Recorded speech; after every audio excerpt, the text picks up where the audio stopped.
اعوذ باللہ من الشیطان الرجیم بسم اللہ الرحمن الرحیم نحمد و نصلی علی رسولہ الکریم اما بعد فاعوذ باللہ من الشیطان الرجیم بسم اللہ الرحمن الرحیم اللہم انی اعوذ بک من علم لا ینفع ومن قلب لا یخشع ومن نفس لا تشبع ومن دعوت لا یستجاب لہا۔ اے اللہ، بے شک میں پناہ چاہتی ہوں اس علم سے جو نفع نہ دے، اس دل سے جو نہ ڈرے، اس نفس سے جو سیر نہ ہو، اور اس دعا سے جو قبول نہ ہو۔ آمین یا رب العالمین۔ آئیے یہ رکوع سٹارٹ کرتے ہیں، آیت نمبر 122۔ اومن کان میتا فاحییناہ، بھلا جو کوئی تھا مردہ پھر ہم نے اسے زندہ کیا۔ یعنی لغوی معنوں میں یہ زندگی اور موت کے بارے میں ہے، لیکن یعنی ایک شخص جو اللہ سے واقف نہیں تھا، صرف دنیا کا بندہ بنا ہوا تھا، دنیا ہی اس کا مرکز اور مقصود تھی، اس کی انسانیت در حقیقت مردہ تھی۔ وہ حیوان کی حیثیت سے تو زندہ تھا، لیکن بحیثیت انسان وہ مردہ تھا۔ پھر اللہ تعالیٰ نے اسے ایمان کی ہدایت دی تو اب گویا وہ زندہ ہو گیا۔ یعنی ایک شخص ایسا تھا جو مردہ تھا، مردہ کا مطلب ہے کفر یا گمراہی کی حالت میں تھا، اندھیرے میں تھا۔ پھر اللہ نے اس کو زندہ کیا۔ کیسے زندہ کیا؟ یعنی اس کو ہدایت کے ذریعے زندہ کیا۔ اسے اللہ تعالیٰ نے نور دیا۔ نور کیا ہے؟ اسلام، قرآن، علم اور ایمان۔ یہ چار چیزیں مل کے نور بنتی ہیں۔ اسلام، قرآن، علم، ایمان، یہ سب نور ہیں۔ اس علم کا زیور جس نے پہنا، وہ پہنے ہوئے گھومتا رہا لوگوں میں۔ اس نے اس علم کا زیور پہنا اور وہ پہن کے لوگوں میں گھومتا رہا۔ وہ کہیں بھی جاتا تو وہ علم اس کے ساتھ رہتا۔ وہ روشنی میں ہے اور دین اسلام کے ساتھ ہے۔ یعنی وَجَعَلْنَا لَهُ نُورًا يَمْشِي بِهِ فِي النَّاسِ كَمَن مَثَلُهُ فِي الظُّلُمَاتِ لَيْسَ بِخَارِجٍ مِّنْهَا، اور ہم نے اس کے لیے روشنی کر دی، اب اس کے ساتھ وہ چل رہا ہے لوگوں کے درمیان۔ کیا وہ اس شخص کی طرح ہو جائے جو اندھیروں میں بھٹک رہا ہو اور اس سے بھی وہ نکلنے والا نہ ہو؟ كَذَلِكَ زُيِّنَ لِلْكَافِرِينَ مَا كَانُوا يَعْمَلُونَ، اسی طرح مزین کر دیا گیا ان کافروں کے لیے جو کچھ یہ کر رہے ہیں۔ یعنی اللہ تعالیٰ نے اس کے دل جو ہے، اس کا دل روشنی سے منور کر دیا، اور وہ علم کے ساتھ رہتا ہے، وہ روشنی میں رہتا ہے، دین اسلام کے ساتھ انسان جو ہے نور یا روشنی میں ہوتا ہے۔ تو اللہ کا شکر ادا کریں ہم بھی، الحمدللہ پہلے ہم بھی میتتن تھے، لیکن جب اللہ نے دین کی روشنی سے ہمیں سرفراز کیا تو اللہ تعالیٰ نے یوں سمجھنے کہ اب ہم زندہ ہیں۔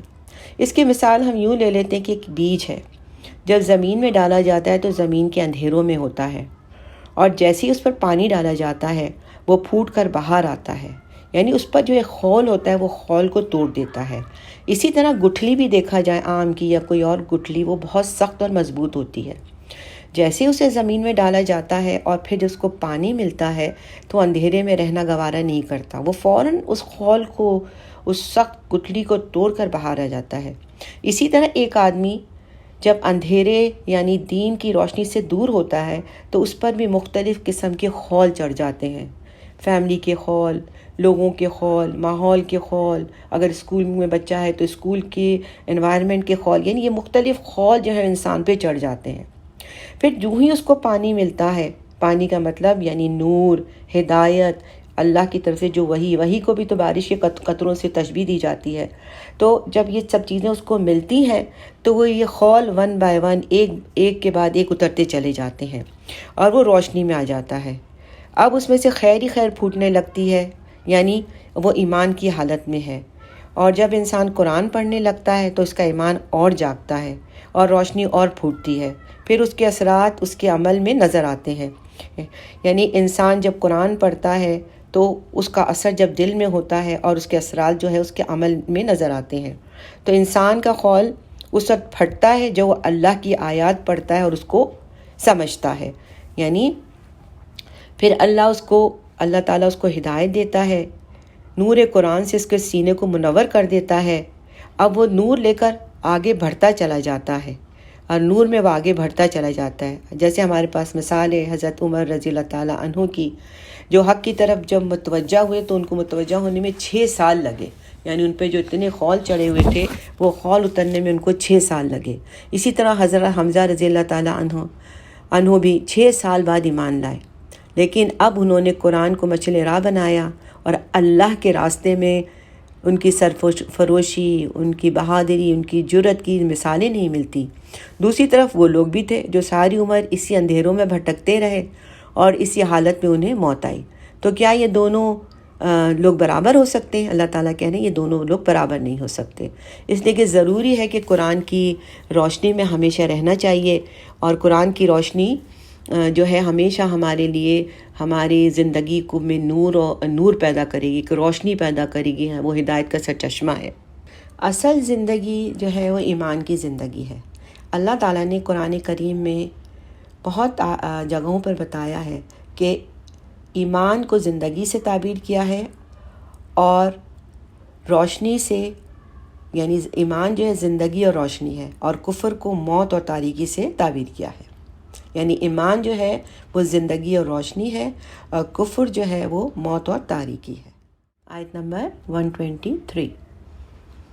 وَكَذَلِكَ جَعَلْنَا فِي كُلِّ قَرْيَةٍ أَكَابِرَ مُجْرِمِيهَا لِيَمْكُرُوا فِيهَا. اور اسی طرح ہم نے ہر بستی میں بڑے بڑے مجرم کھڑے کیے تاکہ وہ اس میں خوب سازشیں کر سکیں. یہاں اشارہ ہے قریش مکہ کی طرف، جو لوگوں کو دین قبول کرنے سے روکتے تھے، اس راستے میں رکاوٹ بنتے تھے، اور جو دین قبول کر لیتے تھے ان کو طرح طرح کی اذیتیں دیا کرتے تھے. یعنی یہاں وہی فلسفہ بیان کیا جا رہا ہے جو اس سے پہلے آیت نمبر 112 میں بیان کیا گیا. وہاں فرمایا گیا تھا کہ شیاطین، انس اور جن کو ہم خود ہی انبیاء کی دشمنی کے لیے مقرر کرتے ہیں. یہاں پر اس سے ملتی جلتی بات یہ کہی گئی ہے کہ ہم ہر بستی کے اندر وہاں کے سرداروں اور بڑے بڑے لیڈروں کو ڈھیل دیتے ہیں تاکہ وہ حق کے مقابلے میں کھڑے ہوں اور لوگوں کو سیدھے راستے سے روکیں. اپنی چال بازی اور اپنی مکاریوں سے حق پر جو قائم رہنے والے لوگ ہیں ان کو آزمائش میں ڈالیں، تاکہ اس عمل سے جو صاحب صلاحیت لوگ ہیں، جو ایمان والے لوگ ہیں تو اس سے یہ ہوتا ہے کہ ان کی اور جو ایمان اور مضبوط ہوتا ہے اور ایمان تازہ ہوتا ہے، ان کے جو جوہر اور کھلتے ہیں، اور ان کی غیرت جو ہے غیرت ایمانی اور کھل کر سامنے آتی ہے. وَمَا يَمْكُرُونَ إِلَّا بِأَنفُسِهِمْ وَمَا يَشْعُرُونَ. حالانکہ وہ مکر نہیں کرتے مگر اپنی جانوں کے ساتھ، لیکن انہیں اس کا شعور نہیں ہے. یعنی جب کوئی کسی کے لیے جال بچھاتا ہے یا کوئی مکر و فریب کرتا ہے یا کوئی غلط کام کرنے کی کوشش کرتا ہے تو کیا ہوتا ہے، آخرکار انسان اسی جال میں پھنس جاتا ہے. اس لیے یہی ہے نا کہ حدیث بھی ہے کہ اپنے لیے دوسروں کے لیے وہ پسند کرو جو تم اپنے لیے پسند کرتے ہو. اسی لیے یہ حدیث ہے کہ اگر اچھی چیز پسند کریں گے تو لوٹ کے تمہارے پاس اچھا ہی آئے گی. تو یہاں پر یہ بتایا جا رہا ہے کہ انہیں یہ شعور ہی نہیں ہے کہ ان کی یہ چال بازیوں اور کا جو سارا اور جو مکر و فریب ہے اور جو ہے اس کا جو سارا وبال آخرکار انہی پر ہی ٹوٹے گا. جیسے حضرت یاسر اور حضرت سمیہ کے ساتھ ابو جہل نے جو کیا تھا اس کا بوال ان کے سامنے آیا اور قیامت میں بھی آئے گا. تو اسی طرح یہاں پر یہ ہے، ابن کثیر کہتے ہیں مکر سے مراد یہی ہے کہ ان مجرموں نے اپنے ماننے والوں کو چکنی چپڑی باتوں کے ذریعے گمراہی کی دعوت دی. زخرف القولی، چکنی چپڑی باتیں جو ہم پہلے پڑھ چکے ہیں، زخرف القولی، اور باطل کو، غلط چیزوں کو خوشنما بنا کے عام لوگوں کے سامنے پیش کیا اور انہیں دھوکے میں ڈال دیا. یعنی کہ چکنی چپڑی باتیں گمراہی کی دعوت دی اور انبیاء اور رسول کو آزمائشوں میں مبتلا کیا. لیکن بالآخر انبیاء کو اللہ تعالیٰ کی طرف سے نصرت حاصل ہوئی اور ان مجرموں کی سازشیں دھری کی دھری رہ گئیں. تو حق تو ہے آیا ہے چھانے کے لیے اور حق ہی چھائے گا. باطل جو ہے وہ تھوڑے دن کی بات ہے، لیکن اللہ تعالیٰ نے حق ہی ظاہر ہوگا. بسم اللہ الرحمن الرحیم. آیت نمبر 124. وَإِذَا جَاءَتْهُمْ آيَةٌ قَالُوا لَن نُؤْمِنَ حَتَّى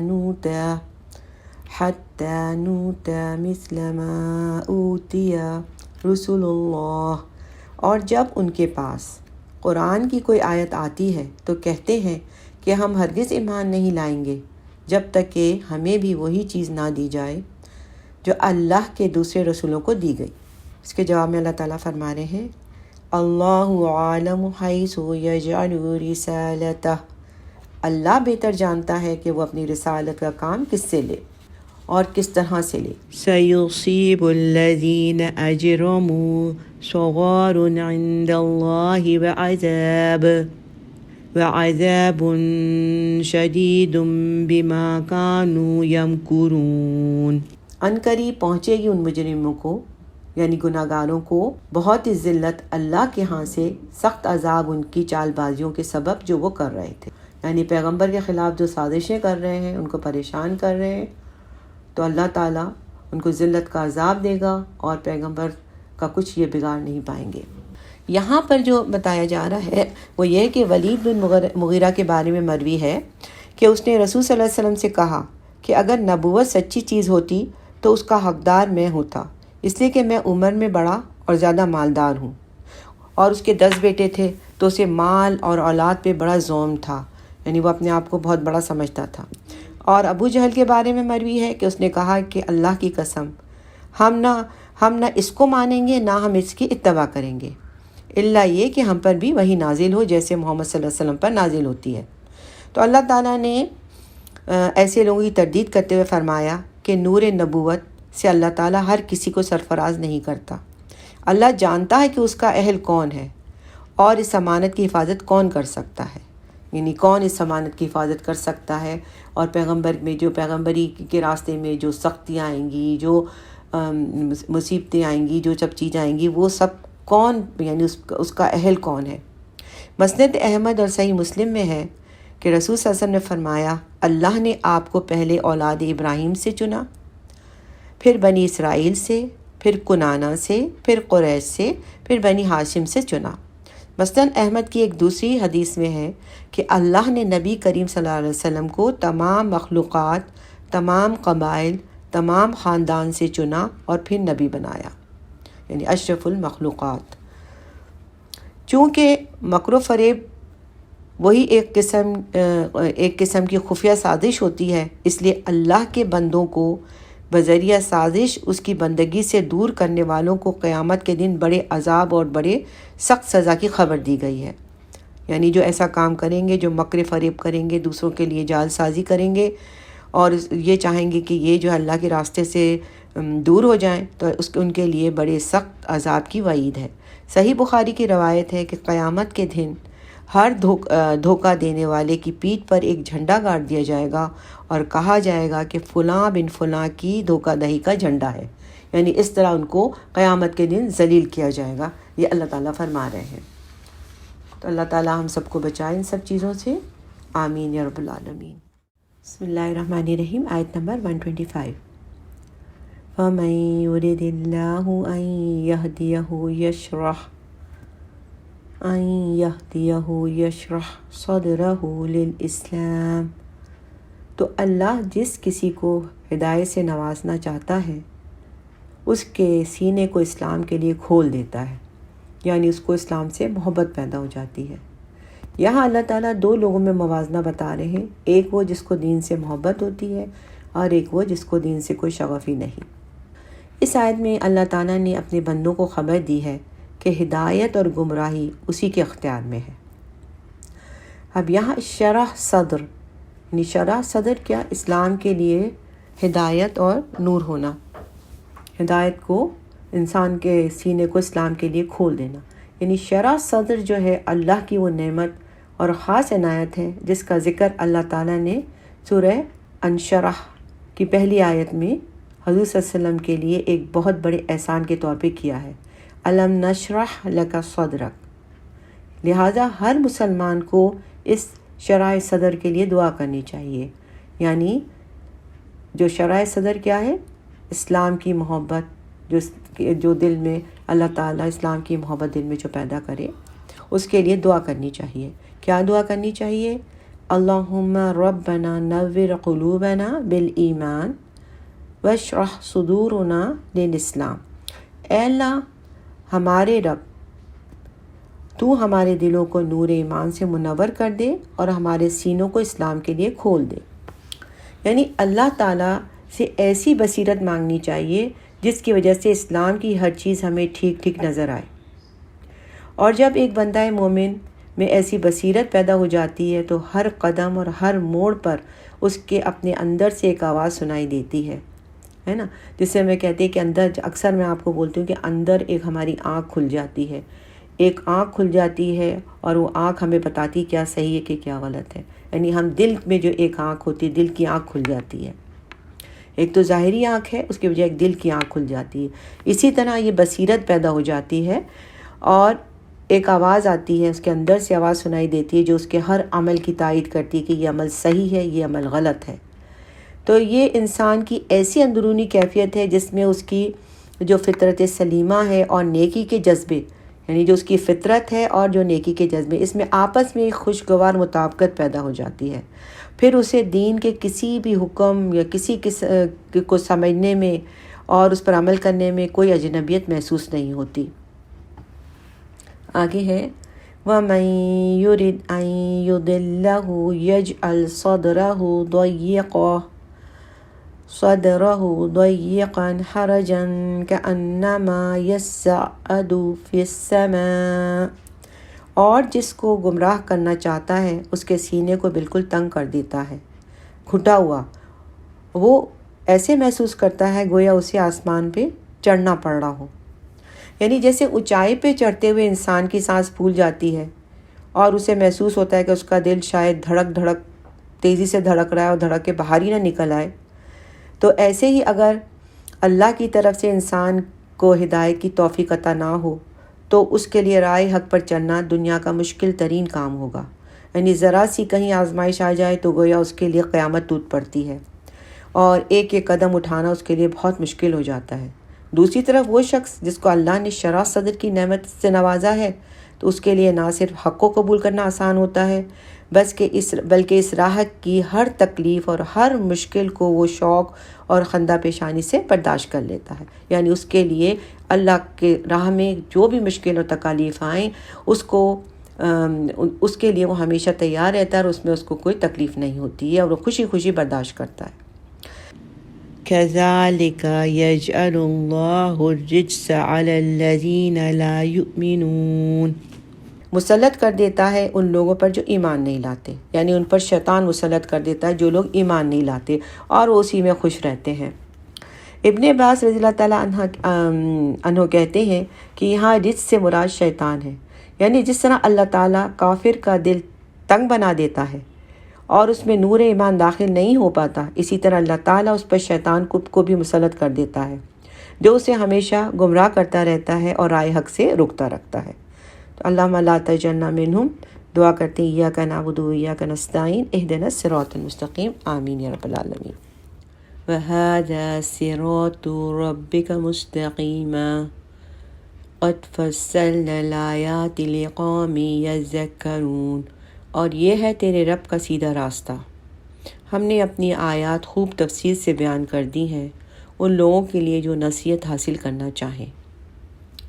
یعنی یہاں پر اللہ تعالیٰ فرما رہے ہیں، یعنی دین اسلام، قرآن کریم اور توحید اور ایمان کی طرف اشارہ کیا اللہ تعالیٰ نے، اور کہ اللہ تعالیٰ فرما رہے ہیں کہ گمراہ، پہلے اللہ تعالیٰ نے پچھلی آیت میں گمراہ لوگوں کا حال بیان کیا، ان کا طور و طریقہ بیان کرنے کے بعد دین اسلام اور رائے حق کی فضیلت بیان کی ہے کہ جو اللہ کی راہ پر چلتے ہیں، اس کو قبول کرتے ہیں اور اس پہ خوشی سے عمل کرتے ہیں، اور وہ اللہ کی بات سننا چاہتے ہیں اور اللہ کے کہے ہوئے راستے، اللہ کے بتائے راستوں پہ چلنا چاہتے ہیں، تو انہی لوگوں کے لیے دارالسلام ہے۔ آیت نمبر 127، لَهُمْ دَارُ السَّلَامِ عِنْدَ رَبِّهِمْ وَهُوَ وَلِيُّهُمْ بِمَا كَانُوا يَعْمَلُونَ، ان لوگوں کے لیے سلامتی والا گھر ہے ان کے رب کے پاس، اور وہی ان کا مددگار یعنی دوست ہے، اس وجہ سے کہ ان کے نیک اعمال تھے۔ یعنی انسان جو ہے ایمان لا کے اچھے اعمال کرے۔ اب یہاں پر اللہ تعالیٰ فرما رہے، یہ جو دارالسلام اللہ کا جو لفظ استعمال ہوا ہے، دارالسلام سے مراد جنت، یعنی دین اسلام پہ چلنے والوں کو قیامت کے دن اللہ تعالیٰ جنت دے گا اور انہیں اپنی محبت سے نوازے گا اور ان کا حافظ اور ناصر ہوگا اللہ تعالیٰ. یعنی انہوں نے اپنی محنتوں، قربانیوں، مشقتوں اور اپنی ایثار کے، یعنی جو انہوں نے قربانیاں دی ہیں اس کے سبب اللہ کی دوستی کمائی ہے، اللہ کی رضا کمائی ہے، اور ان کو اللہ تعالیٰ نے اس کے عوض میں ہمیشہ کے لیے دارالسلام کا مستحق ٹھہرایا ہے، یعنی وہ اللہ کے پاس جنت میں ہمیشہ ہمیش رہیں گے. آیت نمبر 128. وَيَوْمَ يَحْشُرُهُمْ جَمِيعًا يَا مَعْشَرَ الْجِنِّ قَدِ اسْتَكْثَرْتُم مِّنَ الْإِنسِ، اور جس دن وہ جمع کرے گا ان سب کو اور فرمائے گا اے جنوں کی جماعت، بے شک تم نے تو انسانوں کو بہت بڑھ چڑھ کر گمراہ کیا. یعنی جو شیطان نے کہا تھا اللہ سے، سورہ الاعراف آیت نمبر 17 میں ہے، اور تو ان کی اکثریت کو شکر کرنے والا نہیں پائے گا، یعنی تو واقعی بہت سے انسانوں کو تم نے گمراہ کیا. تو یہ گویا ایک طرح کی شاباش ہوگی جو اللہ تعالیٰ کی طرف سے ان کو دی جائے گی. وَقَالَ أَوْلِيَاؤُهُم مِّنَ الْإِنسِ، اور انسانوں میں سے جو ان کے ساتھی ہوں گے وہ کہیں گے. اس پر جنوں کے ساتھی انسانوں کو غیرت آئے گی اور ان کی غیرت جاگے گی کہ اللہ تعالیٰ نے یہ کیا کہہ دیا کہ جنات نے ہمیں گمراہ کر لیا، ہمیں ہتھیا لیا، ہمارا شکار کر لیا. اس پر وہ بول اٹھیں گے رَبَّنَا اسْتَمْتَعَ بَعْضُنَا بِبَعْضٍ، اے ہمارے پروردگار ہم آپس میں ایک دوسرے سے فائدہ اٹھا رہے تھے، یعنی ہم ان سے اپنے کام نکلواتے رہے اور یہ ہم سے مفادات حاصل کرتے رہے، یہ اپنے فائدے نکلواتے رہے. ہم نے جنات کو اپنا موکل بنایا، ان کے ذریعے غیب کی خبریں حاصل کیں، کہانت اور جادو کی دکانیں چمکائیں ہم نے. وَبَلَغْنَا أَجَلَنَا الَّذِي أَجَّلْتَ لَنَا، اور اب ہم اپنی اس مدت کو پہنچ چکے ہیں جو تو نے ہمارے لیے مقرر کر دی تھی. قَالَ النَّارُ مَثْوَاكُمْ خَالِدِينَ فِيهَا إِلَّا مَا شَاءَ اللَّهُ، اللہ فرمائے گا اب آگ ہے تمہارا ٹھکانہ، تم اس میں ہمیشہ ہمیش رہو گے سوائے اس کے جو اللہ چاہے. ان ربک حکیم علیم، یقیناً آپ کا رب حکیم اور علیم ہے، بے شک اللہ تعالیٰ حکیم اور علیم ہے. اب مومنوں کے انعام اور اکرام کا بیان ہونے کے بعد اب یہ کافر جن اور انس کا حال بیان کیا جا رہا ہے کہ اے محمد صلی اللہ علیہ وسلم آپ لوگوں سے بیان کر دیجئے کہ جس دن ہم شیاطین جنوں اور ان کے پیروکار انسانوں کو جمع کریں گے جو ان کی عبادت کیا کرتے تھے اور ان کی پناہ ڈھونڈتے تھے. یعنی اس میں یہ بھی ہے کہ جب صحرا میں جو لوگ ہیں عرب جو ہے وہ سفر کرتے تھے، جنوں کے بارے میں یہ ہے کہ پہلے جب عرب صحرا میں سفر کرتے تھے تو بیابان اور ایسی جو سنسان علاقے ہوتے تھے اور رات کی وجہ وہ پڑاؤ ڈالتے تھے تو وہ جنوں کے بادشاہ کو پکارتے تھے اور کہتے تھے کہ ہم تمہاری پناہ میں آتے ہیں، تاکہ ان کی پناہ میں آئیں تاکہ ان کو کوئی بھی چیز نقصان نہ دے، کوئی چیز، اور وہ ہر چیز جانور جنوں کے شر سے محفوظ رہیں. یعنی انہوں نے ان کے پناہ مانگتے تھے اور ایک قسم کی ان کی تعظیم اور عزت کرتے تھے. تو یہاں یہ بتایا جا رہا ہے کہ ان کی پناہ ڈھونڈتے تھے اور اس دن ہم شیاطین کو کہیں گے کہ تم نے انسانوں کو بہت گمراہ کیا اور ان میں سے بہت سو کو اپنا تابع بنا لیا، تو آج تم سب کا انجام تمہاری آنکھوں کے سامنے ہے. اس کے جواب میں اس کے ماننے والے انسان اپنے گناہوں کا اعتراف کرتے ہوئے کہیں گے کہ اے ہمارے رب، دنیا میں ہم سب نے ایک دوسرے سے فائدہ اٹھایا. انسان جنوں کے ذریعے برائیوں اور مصیبتوں سے پناہ مانگتا تھا اور اس کے عوض جنوں کی تعظیم کی جاتی تھی، تو اللہ تعالیٰ اپنا فیصلہ صادر کریں گے، اپنا فیصلہ سنائیں گے کہ آج تم سب کا ٹھکانہ جہنم ہے. یعنی اہل جہنم ہر وقت جہنم میں رہیں گے سوائے اس وقت جب اللہ انہیں اس میں رکھنا نہیں چاہے. بعد نے اس کا معنی یہ بیان کیا ہے کہ سوائے ان بعض اوقات کے جب اللہ انہیں آگ کے علاوہ کوئی اور عذاب دینا چاہے. اللہم اجرنا من النار، مثال کے طور پر جب انہیں یعنی شدید ترین ٹھنڈک کا عذاب دینا چاہے. اللہ تعالیٰ ہم سب کو بچائے اس سے. اور بعض کا خیال یہ ہے کہ اس سے مقصود یہ ہے محض اللہ تعالیٰ کی قدرت کاملہ کا اظہار ہے کہ اگر اللہ چاہے تو کافر کو عذاب نہ دے، اس کی مرضی میں کون دخل دے سکتا ہے؟ بے شک اللہ ہر چیز پر قادر ہے۔ بسم اللہ الرحمن الرحیم، آیت نمبر 129۔ وَكَذَلِكَ نُوَلِّي بَعْضَ الظَّالِمِينَ بَعْضًا بِمَا كَانُوا يَكْسِبُونَ، اور اسی طرح ہم ظالموں کو ان کے کمائے ہوئے اعمال کی وجہ سے ایک دوسرے پر مسلط کر دیتے ہیں۔ یعنی یہاں بتایا جا رہا ہے کہ جس طرح ہم نے کافر جنوں اور انسانوں کو ایک دوسرے کا دوست اور چاہنے والا بنا دیا، کہ انسانوں نے جنوں کے ذریعے پناہ حاصل کرنا چاہا اور اس کے بدلے میں جنوں کی تعظیم کی گئی، اور جب عذاب کی گھڑیاں پہنچی تو ایک دوسرے سے نفرت کرنے لگے۔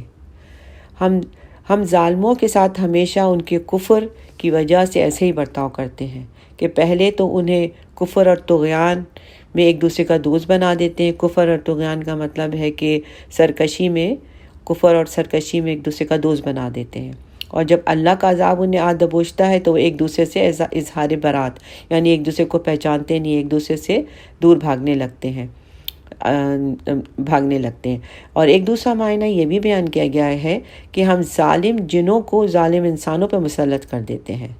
تیسرا اس آیت کا یہ بھی معنی بیان کیا گیا کہ ہم بعض ظالموں کو بعض دوسرے ظالموں پر مسلط کر دیتے ہیں جو انہیں ہلاک و برباد کر دیتے ہیں۔ اس تیسری تفسیر کے مطابق اس آیت میں ظالموں کے لیے ایک دھمکی ہے کہ جو شخص ظلم اور بربریت سے باز نہیں آتا، اس پر اللہ تعالیٰ اس سے بڑے ظالم کو مسلط کر دیتا ہے۔ اسی لیے چنانچہ ایک حدیث میں ہے کہ جب کسی ملک کے لوگ بدعمالیوں میں مبتلا ہوتے ہیں تو ان پر ظالم حکمران مسلط کر دیے جاتے ہیں۔ اسی طرح ایک حدیث میں ہے کہ جب کوئی شخص کسی ظالم کے ظلم میں اس کی مدد کرتا ہے تو اللہ تعالیٰ خود اسی ظالم کو مدد کرنے والے پر مسلط کر دیتا ہے۔ ابن کثیر میں ہے۔ اللہ تعالیٰ ہمیں ہدایت دے اور نیک راہ پہ چلنے کی توفیق عطا فرمائے، آمین یا رب العالمین۔ یہاں پر یہ رکوع اختتام پذیر ہوا، اللہ تعالیٰ قبول فرمائے۔ بارک اللہ لی و لکم، وآخر دعوانا ان الحمد للہ رب العالمین۔ سبحانک اللہم و بحمدک، نشہد ان لا الہ الا انت، نستغفرک و نتوب الیک، آمین یا رب العالمین۔ السلام علیکم ورحمۃ اللہ وبرکاتہ۔